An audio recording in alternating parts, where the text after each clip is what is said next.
kami akan memberikan informasi yang fresh dari redaksi kami. Mari kita simak Metro Sore selengkapnya.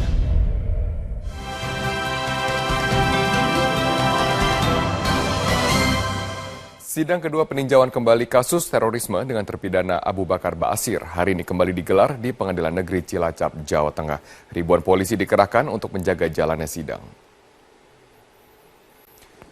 Ratusan pendukung Ba'asyir tampak memadati halaman pengadilan yang telah disiapkan tenda khusus untuk mengikuti jalannya persidangan. Sidang kedua kali ini beragendakan kontra memori peninjauan kembali atau PK oleh jaksa atas permohonan PK yang diajukan oleh Abu Bakar Ba'asyir. Penasihat hukum Abu Bakar Ba'asyir juga telah menyiapkan 5 orang saksi. Mereka akan bersaksi terkait keterlibatan Abu Bakar Ba'asyir dalam pelatihan militer yang dilakukan jaringan teroris di Aceh. Salah satu saksi yang hadir yaitu Habib Rizik Syihab dari Front Pembela Islam yang akan bersaksi atas aliran dana yang masuk dari Abu Bakar Ba'asyir. Apakah berkaitan dengan pembiayaan kegiatan pelatihan militer di Aceh? Bersama saya, Zilvia Iskandar. Berikut adalah Metro Update selengkapnya.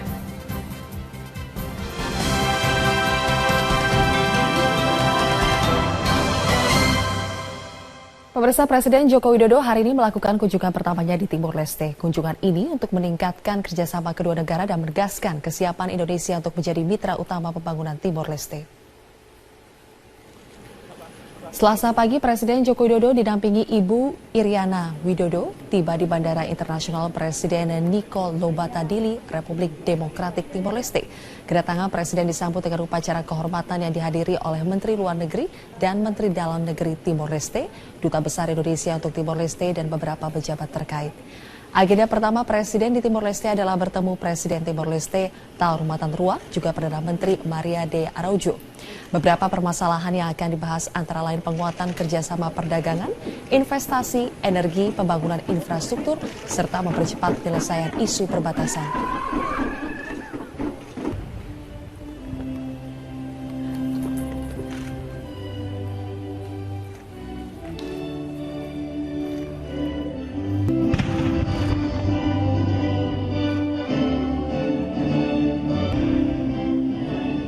Kapolda Metro Jaya Irjen Pol Tito Karnavian meminta masyarakat bersabar menunggu polisi mengusut tuntas kasus tewasnya Wayan Mirna yang diduga akibat racun sianida.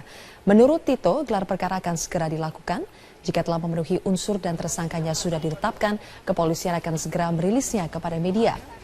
Saat ini pihak kepolisian harus berhati-hati dalam menetapkan tersangka untuk menghindari tersangka mengajukan permohonan pra-peradilan. Sementara itu kemarin di Treskrimum Polda Metro Jaya kembali memeriksa teman Mirna, Hani, terkait kematian Mirna. Polda Metro Jaya melakukan evaluasi internal hasil lab forensik yang sudah diperoleh dari Mabes Polri. Pihak kepolisian telah memiliki sedikitnya 4 alat bukti untuk menentukan siapa pelaku di balik kematian Mirna. 4 alat bukti yang dimiliki antara lain keterangan saksi, keterangan ahli, dokumen, serta petunjuk yang diperoleh dari pemeriksaan forensik.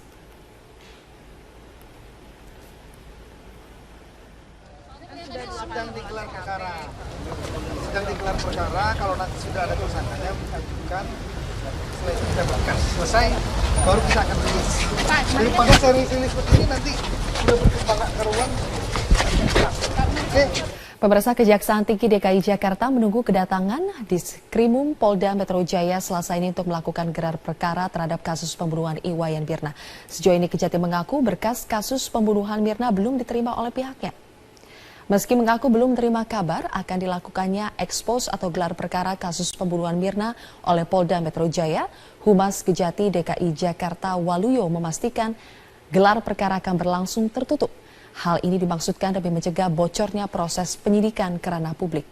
Ekspos kasus pembunuhan Mirna menurut Kejati bertujuan agar bisa menyamakan persepsi apakah kasus tersebut sudah lengkap atau belum untuk naik ke meja hijau. Sebab biasanya pihak Kejati akan memberikan masukan. Hingga kini siapa pembunuh Mirna masih menjadi misteri yang belum terjawab oleh pihak kepolisian. Polda Metro Jaya beberapa waktu lalu sudah memanggil sejumlah saksi, di antaranya teman Mirna, Jessica, dan Hani. Baru terima kemarin SPDP ya, berkasnya juga belum, gimana kita mau komentar kan gitu.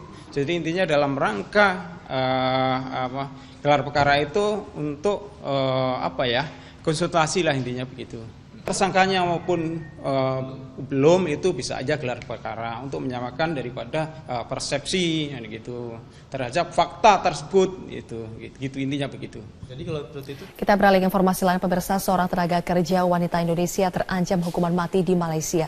Rita Krisdianti, TKW asal Ponorogo, Jawa Timur ini diduga terlibat dalam jaringan narkoba internasional. Pihak keluarga mengaku tidak percaya anak mereka Rita terlibat dalam jaringan pengedar narkoba internasional. Keluarga meyakini Rita dijebak. Rita yang merupakan warga desa Gabel, Kecamatan Kauman, meninggalkan rumah untuk bekerja menjadi TKI sejak 2010 lalu. Hingga kini Rita belum pernah pulang. Sebelumnya Rita pernah bekerja sebagai TKW di Hong Kong. Keluarga mengaku belum ada koordinasi apapun dari pemerintah. Rita Krisdianti ditangkap polisi di Raja Malaysia dengan barang bukti 4 kg sabu-sabu. Rita dititipi sebuah tas dari seseorang yang tidak dikenalnya sebelum akhirnya ditangkap.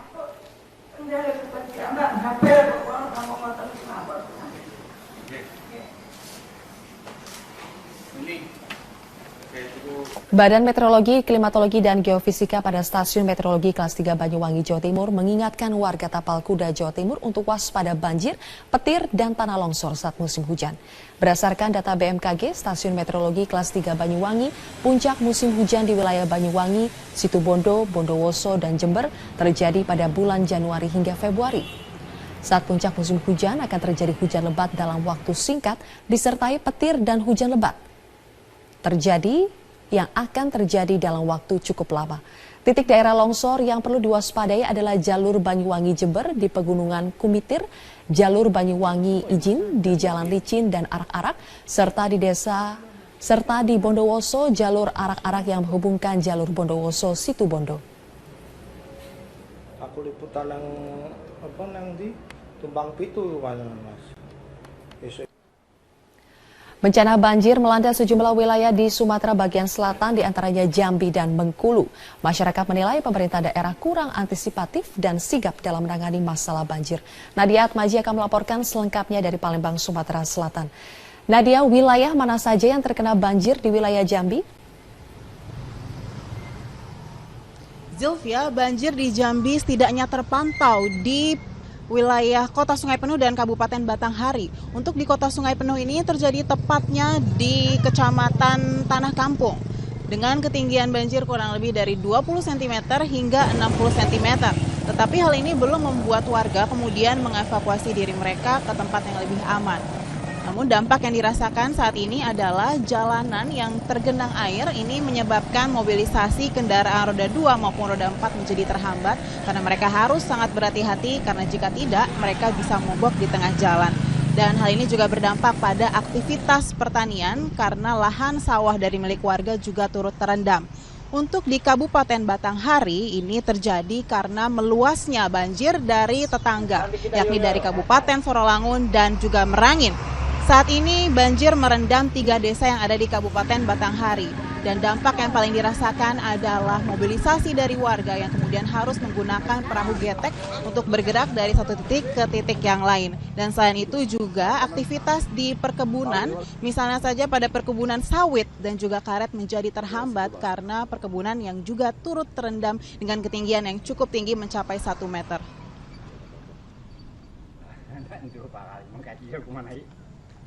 Zilvia. Nadia, banjir juga terjadi di wilayah perkotaan Bengkulu. Apakah saat ini sudah mulai surut? Untuk banjir yang terjadi di Bengkulu, saat ini sudah mulai surut. Awalnya banjir ini sempat merendam 4 kelurahan yang ada di kota Bengkulu, diantaranya adalah Kelurahan Rawa Makmur, Kelurahan Tanjung Agung, Tanjung Jaya, dan juga Surabaya. Saat ini keadaan dari banjir sudah mulai surut dan menyebabkan warga yang sebelumnya rumahnya terendam, mereka sudah kembali ke rumah mereka masing-masing dan melakukan pembersihan dari rumah mereka karena sebelumnya banjir membawa lumpur sehingga rumah mereka kotor dan juga mulai membersihkan dan merapikan rumah mereka karena banjir ini sebelumnya cukup tinggi merendam rumah mereka hingga mencapai 30 cm. Tetapi saat ini sudah mulai surut dan aktivitas sudah kembali berjalan normal.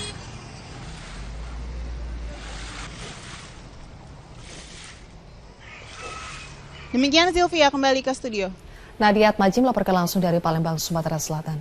Pemirsa, Metro Update akan kembali saat lagi dengan informasi mengenai Menteri Pendidikan dan Kebudayaan Anies Baswedan yang menjamin pendidikan bagi anak-anak ex-Gavatar yang dipulangkan oleh pemerintah.